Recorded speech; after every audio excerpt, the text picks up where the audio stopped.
Today in this video, I'll be doing a deep dive into who is the better vampire for Buffy, Angel or Spike. I think before jumping into this, we will have to look into the first big question. Is Angel and Angelus the same person? Yes. I believe they are the same person, and Angelus's actions should count underneath Angel's in this video. I have done a lot of research into the fandom's take on this subject, and my own conclusion is the show constantly explores duality in characters, such as Buffy and Faith, and an extension of that, their father figures.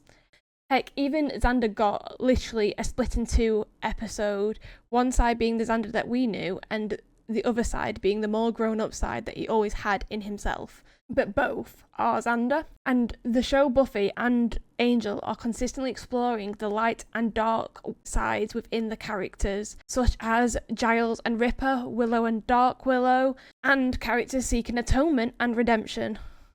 It is a well-known fact that the monsters are metaphors for challenges that we face growing up. Vampires in media can be metaphors for forbidden desires, social anxieties, and exploitation of others. Vampires in Buffy are exploring the idea that once they are turned, they're kind of frozen in time with their selfish, evil desires, and they are unable to grow and develop. Both shows explore choices, making your meaning, and memories clearly feed into choices. Angel remembers doing those things as Angelus. I believe that Liam is Angelus and Angelus is Angel. I am very aware that Buffy and Angel at times refer to Angelus in the third person, but I do believe this is a bit of a coping mechanism for them both. Buffy also acknowledges Angel and Angelus's actions. I know everything that you did because you did it to me. The mere fact that Angel feels guilty is because he did those things. If Angelus was meant to be separate, then Angel shouldn't remember the things he did when the demon took over. And him remembering feeds into his arc to be better. If he isn't Angelus, then what is he just being better than? Liam? Angel himself has said there is a link between the human and the vampire. Evil and skanky. And I think I'm kind of gay. Willow, just remember, a vampire's personality has nothing to do with the person it was. Well, actually, it's a good point. I am aware, though, that this is a very big debate. So let me know your thoughts in the comments, and if you agree with my take on this so far, or you think they should be treated separate. And I hope, Sarah, that I have maybe made you reconsider your take on this as well, because I did get very many text messages from my sister on her take on this.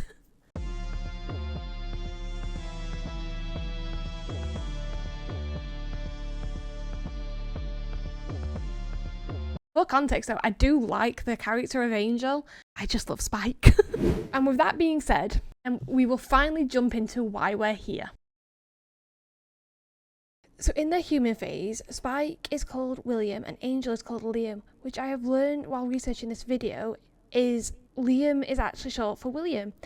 I am unsure if this was an accident, but the first mention of Angel being Liam was in season 2, and seeing as by that point Spike makes mention to Angel being his sire-like mentor, I am choosing to think of it like the father and the son having the same name.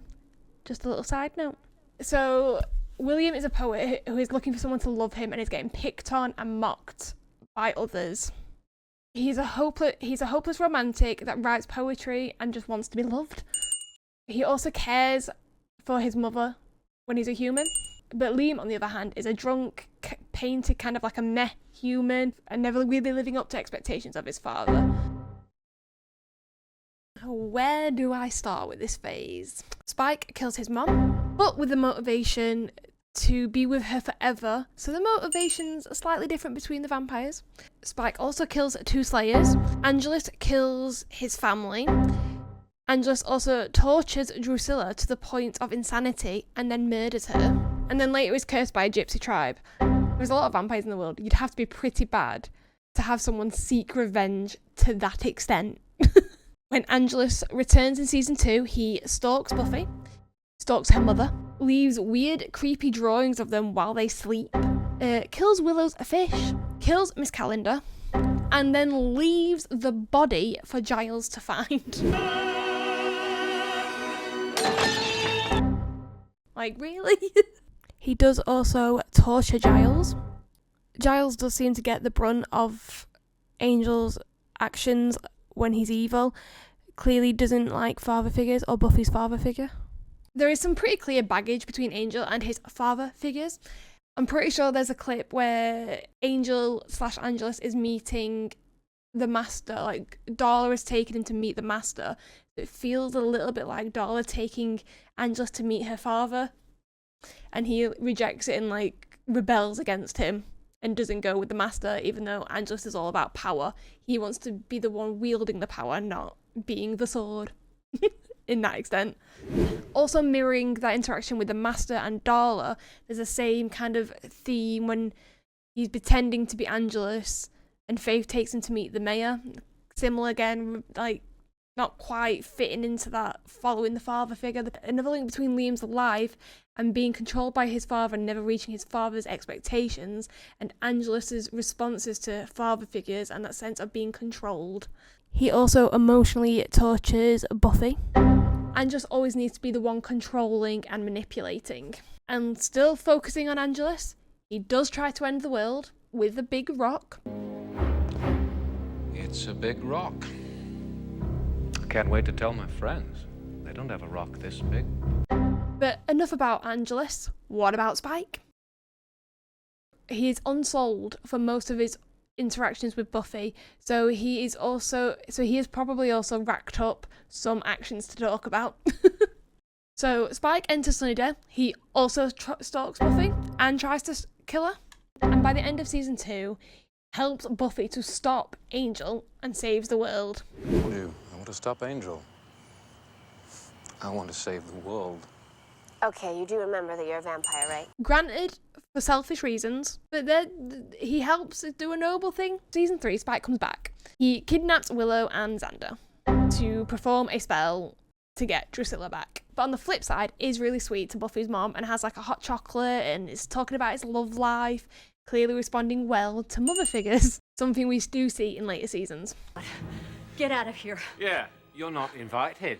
He's crazy. He'll kill us. What, will I breathe? Well, actually, I don't breathe. Joyce, listen to me. You get out of this house, or I will stake you myself. You're a very bad man. Also in that episode, it is shown that Spike has a real understanding of Buffy and Angel's love. She can't fool him. I can fool my friends, but I can't fool myself. Or Spike for some reason. In season 4, he is chipped. He does also use the ability to manipulate to turn the gang against each other. Bloody hell. In season 5, the game starts changing for Spike. So again, tries to kill Buffy. We've been down this road before. But ends up sitting with her in silence and essentially kind of comforting her over the news that she has just heard about her mom. I can fool my friends, but I can't fool myself. Or Spike for some reason.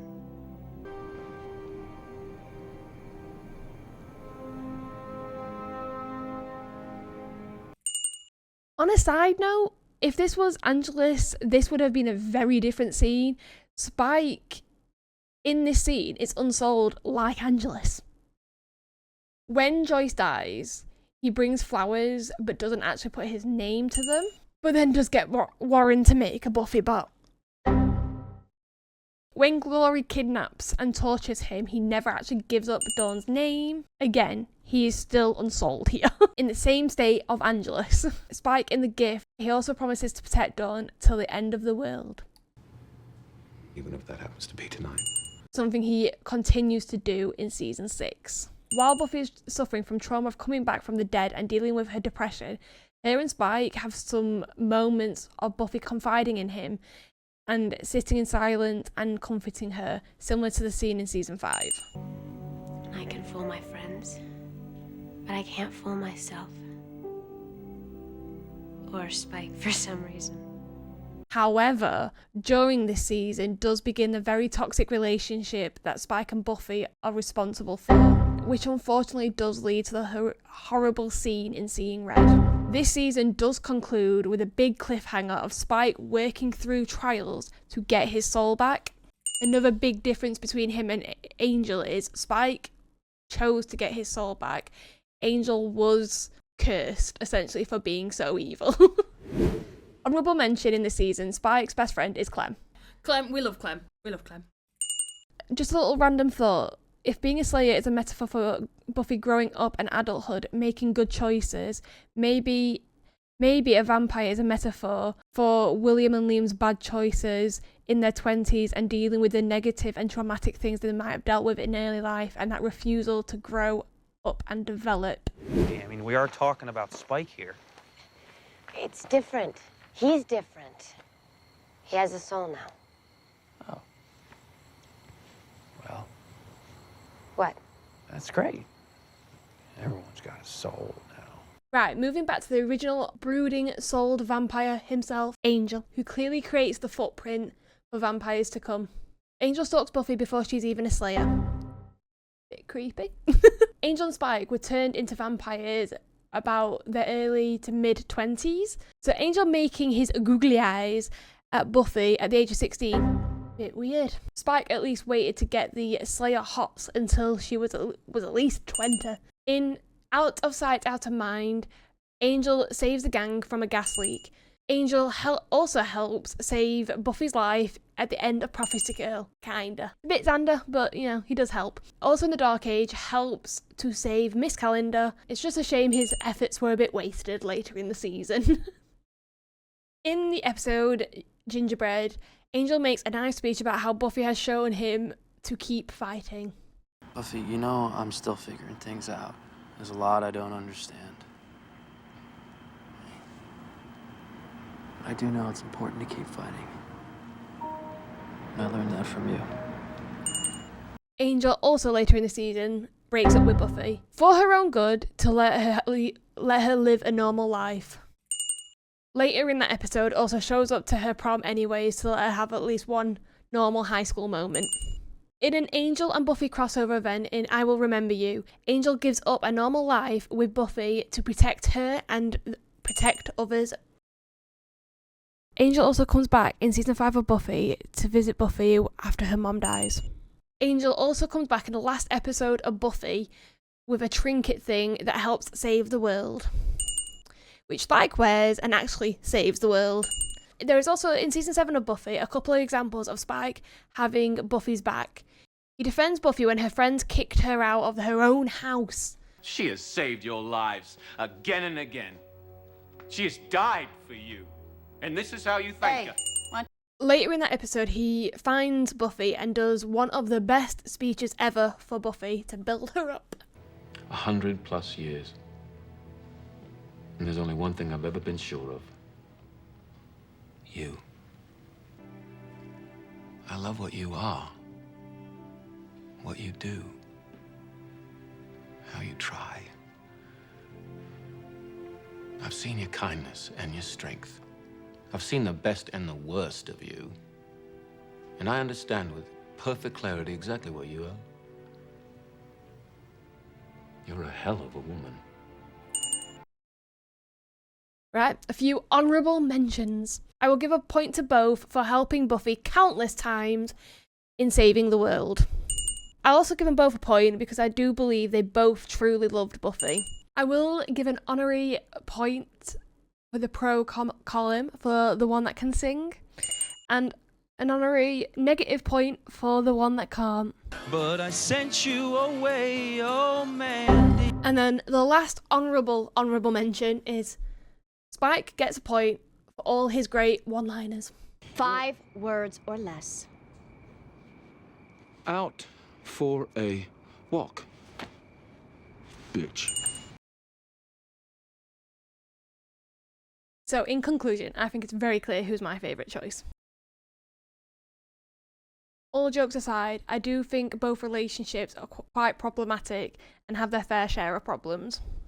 I do think Angel's character has a lot of growth in his own show, but personally Spike would be my choice out of these two for Buffy. But honestly, I actually think for the reboot, it would be very interesting to see a new character, and maybe Buffy be in an established, healthy relationship.